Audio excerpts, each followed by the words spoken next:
What up, y'all? You're listening to Sports Talk with Tropp, and I'm your host, Katie Tropp. Well, these Eastern Conference Finals are pretty interesting. We'll just say that the Knicks are lucky that they got last night's game, but since we're talking about it, let's just go ahead and start off with the Eastern Conference Finals and what happened this weekend between the Indiana Pacers and the New York Knicks. Well, on Friday, the Indiana Pacers pretty much obliterated the New York Knicks, 114-109. Yes, it was close, but I mean, just overall, the Pacers really are just setting the pace in each and every game, and it's just really difficult for the Knicks to even keep up. And in this one, Pascal Siakam, he showed, because Siakam is actually a champion. He won a few years ago when he was with the Toronto Raptors, so he knows what to do in the postseason. And he stepped it up big. He had 39 points in this game. But the New York Knicks, they are just falling apart in each and every game. So last night, they had game 3, and the Knicks did get the win, 106-100. But honestly, they're just lucky to get that win. They were down by like 34, I believe, at one point in this game. The Pacers were pretty much cruising, and that's just kind of what I think happened, is that they kind of let their foot off of the brake in the second half, and they just kept it going. And the Knicks were able to just make the big plays when they needed to. But overall, I mean, right now it kind of feels like the Pacers should be up 3-0 on the Knicks. But they're just playing weird basketball. They're just not able to keep up with the Indiana Pacers. Just every time the Pacers come right out the gate, the Knicks are just honestly lucky to be in this game, and they were lucky to get the win last night. Brunson had a pretty solid game with 23 points. Karl Anthony Towns had 24 points and 15 rebounds. Josh Hart ended up coming off of the bench, and it ended up being a good move because he made some big plays towards the end of the game, had a bunch of rebounds as well. He was just always in it in the paint. So it was just it's just weird to see that the Knicks are not playing this well in this series against the Indiana Pacers. You know, I'm not really shocked because, I mean, I keep saying about the Pacers, they are playing excellent team basketball. They are playing the best overall team basketball basically in the playoffs. I mean, the Oklahoma City Thunder are playing excellent team basketball as well. But the Pacers are really they're showing this is what happens when you play overall great team basketball. You just keep winning. They play great defensively. They make the shots when they have to. All their players step it up at some point. It's not just Halliburton making big shots. It's Nesmith. And just other guys are stepping it up when they have to. Whereas the Knicks, like I said, they were lucky to get last night's win. They should be down 3-0, but they're only down 2-1 now, heading into Game 4, which is on Tuesday night in Indiana. So we'll see how that one goes. But the Knicks really, really need to tie this shit up. Then moving on to the Western Conference Finals, it has pretty much been blowout, blowout, and blowout. In all 3 games on Saturday night, we had Game 3, and Minnesota, they blew it out 143-101. This one was never close at any point in time. Anthony Edwards had 30 points, 9 rebounds, and 6 assists, and Julius Randle had 24 points, and it was just all Minnesota all night. But Monday night is Game 4. Oklahoma City has a 2-1 lead right now. And we'll see how they bounce back from that ass kicking. I'm sure Oklahoma City is not going to get their asses beat again in that type of fashion in this series. But who knows? I mean, it's pretty much all 3 games have been terrible. And honestly, all 3 games in the Eastern Conference Finals haven't really been that great either. So been a very uneventful conference finals in my opinion so far. Moving on to the Top 10 MLB Power Rankings for this week. We have us a new number 1, a team that is just really surging and just has had quite the couple of weeks, actually really quite the May.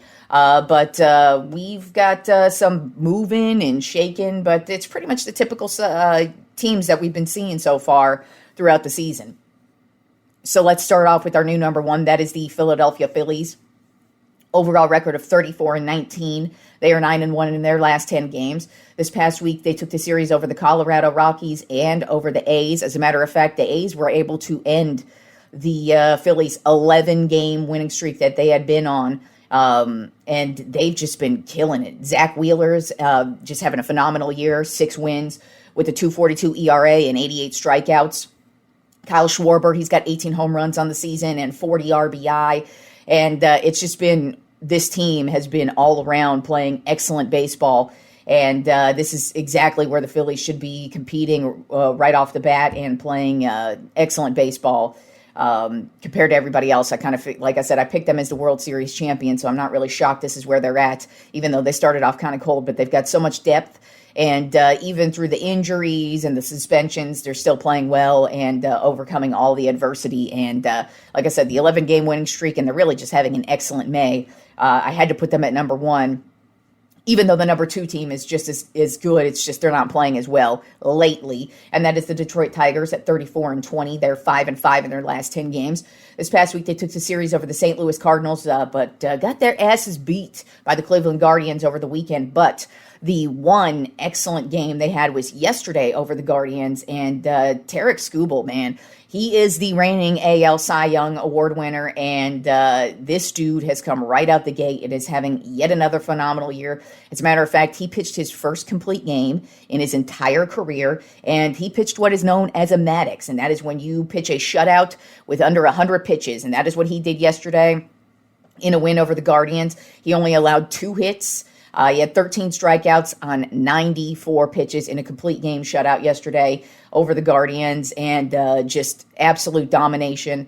But this Detroit Tigers team, they are just getting stronger as the season wears on, and it is only May right now. But just honestly, the only reason why I put them below the Phillies right now is because of the Phillies winning streak that they were on. And really, the Phillies' May has been excellent, so I had to bump them down. But I mean, you really could alternate either of those two teams because they just are playing excellent baseball right now. Another team playing excellent baseball at number 3 on my Tropp 10 MLB Power Rankings is the New York Yankees.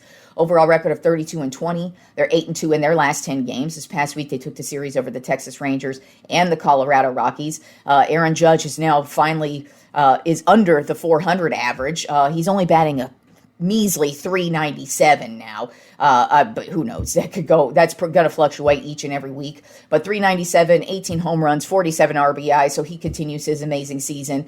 Max Fried, he's also still continuing his amazing season as well. 7 wins on the season, a 129 ERA and 67 strikeouts. But really, the Yankees are getting it going offensively. They're looking pretty unstoppable, and they are also a team like the Phillies that is really starting to get going, really starting to look solid. And even though their bullpen, that's probably their biggest weakness, is their bullpen, and then the back end of their starting pitching order is pretty weak. But I mean, overall, the offense for the New York Yankees is definitely really starting to shine, and Aaron Judge has been the shining star. But everybody else in this lineup, that's why it's hard to actually pitch around Aaron Judge, because people, you got dudes who are batting before him and behind him who are just not missing and actually getting on base, and then they're scoring runs. I mean, right now the Yankees are second in the league with runs. Then at number 4 on my Tropp 10 MLB Power Rankings are the Chicago Cubs. Overall record of 32-21. They're 7-3 in their last 10 games. This past week, they took the series over the Miami Marlins and the Cincinnati Reds. And PCA, man, he had yet another phenomenal weekend, had a grand slam, and is just really knocking it out of the park. He's batting a .286 with 14 home runs, 48 RBI. But another guy who I haven't really discussed this season so far, but he is having an excellent year, and that is Seiya Suzuki. He is batting a .273 with 14 home runs and 49 RBI, and that 49 RBI leads the team. So he's been really consistent, been getting on base, but really been driving in the runs as well all season long. But for the Chicago Cubs, scoring runs has been zero issues at any point in this season. They've been on a tear, and it just continues. Then at number 5 on my Tropp 10 MLB Power Rankings of the Los Angeles Dodgers. Overall record of 32-21. They're 4-6 in their last 10 games. This past week, they took the series over the Arizona Diamondbacks, but lost the series to the New York Mets. Shohei Ohtani, he is having a phenomenal year, batting a .295 with 18 home runs and 32 RBI on the season. And it kind of just feels like he is crushing every single home run, too. It's always like as soon as he swings and you hear the sound of the bat, it is just one of those home runs where it's just out of the park. They're like 100 miles an hour each and every time. So he is back in form. But the Dodgers have been trying to overcome all of their injuries, especially in the starting pitching department here. It just kind of feels like one after the other is just going on the injured list. But that's why they have depth. That's why they sign all the guys that they sign, because at some point, the injuries are going to get you. They do to pretty much every team. And so far, the Dodgers, yes, the injury bug has hit them, but all of their guys have been stepping it up. And especially on the offensive side of the ball, they have been phenomenal, as usual. Then number 6 on my top 10 MLB power rankings of the New York Mets. Overall record of 32-21. They are 4-6 in their last 10 games. This past week, they lost a series to the Boston Red Sox, but took the series over the Los Angeles Dodgers.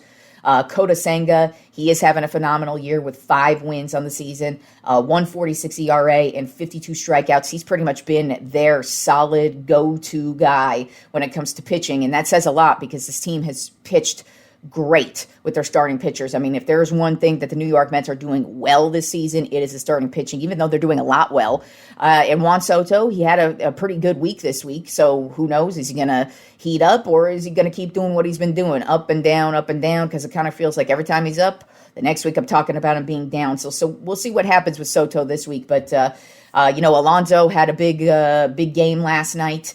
And just the New York Mets, they have been playing really solid and consistent baseball, especially with their starting pitching. Then at number 7 on my top 10 MLB power rankings, here they still are. I can't believe I'm talking about them, but they're still playing great baseball, and that is the San Francisco Giants. Overall record of 31-22.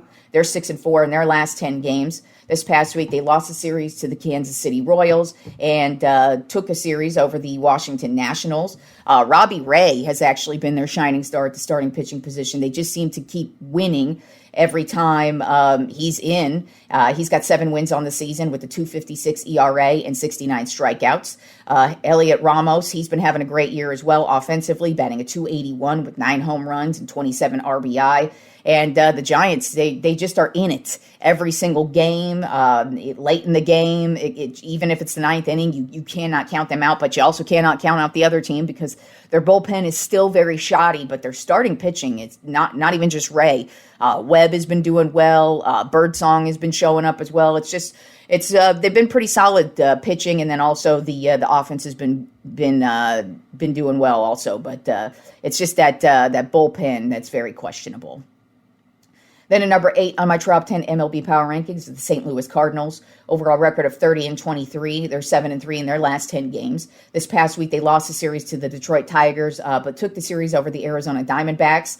Sonny Gray has been having a great year. He's got 5 wins on the season with 66 strikeouts, and he's been pretty consistent all year. As a matter of fact, he's been there exactly what they needed. But the Cardinals, they've been probably the hottest team behind the Philadelphia Phillies for the most part. They started off the year pretty quiet, looking like they were going to be another terrible team. But right now, they are in the thick of things. Mason Wynn is having a career year, batting at 262 with 6 home runs and 17 RBI. We'll see if the Cardinals are able to keep it going. They do have their issues, but they've been hot. They've been on a hot streak, and we'll see what they're able to do with the rest of the season. Then at number 9 on my top 10 MLB power rankings of the Seattle Mariners. Overall record of 29-23. They are 6-4 in their last 10 games. This past week, they took the series over the Chicago White Sox, but lost the series to the Houston Astros, who are another surging team. But Cal Raleigh continues his great season, batting at 254 with 17 home runs and 35 RBI. I mean, he's been right up there in the top 5 batting categories, right up there with Aaron Judge all season long. Him, Schwarber, Judge, those have been basically the 3 dudes dominating in the hitting categories, and it's just crazy to see that a catcher, Cal Raleigh, he's been doing it for the Mariners, who've been up and down, but they still are tops in their division, and even though they're they have their questions, but Julio Rodriguez, it seems like he's finally starting to find his way offensively, and we'll see what happens with the Mariners. They're, like I said, they're top of their division right now, but the Astros are starting to get going, and who knows what's going to happen with the Rangers, but they could also start getting going as well. And rounding out the top 10 MLB power rankings this week is a team that is starting to just tumble, and that is the San Diego Padres. Overall record of 29-22. They are 3-7 in their last 10 games. This past week, they lost a series to the Toronto Blue Jays, but took the series over the Atlanta Braves. But they're starting to really take the hits with their injured list, especially at the starting pitcher position. They now lost Michael King. He's going to be on the injured list for the next couple of weeks, so that's just another blow to their starting pitching. And that's pretty much been the issue for them over the last couple of weeks, is just they keep getting hit with the injuries and they're just not able to overcome it. But somebody who is having a great year so far and really unexpectedly is Gavin Sheets. He's batting a .283 with 10 home runs and 31 RBI. Tatis is still having a good year as well. Machado is on fire himself. He's batting over a 300 right now. So offensively, no issues with the Padres, but it's just their starting pitching is really starting to take some hits with the injuries, and it's just starting to cause them some issues down the line. But still, they're a very talented team, very good team, and I expect to see them in the thick of the things as the season wears on. It's just they're slumping right now, and they are in a difficult division. So we'll see what happens with them down the stretch here. All right, y'all. Enjoy the rest of the week of sports, and I will talk to you guys on Friday.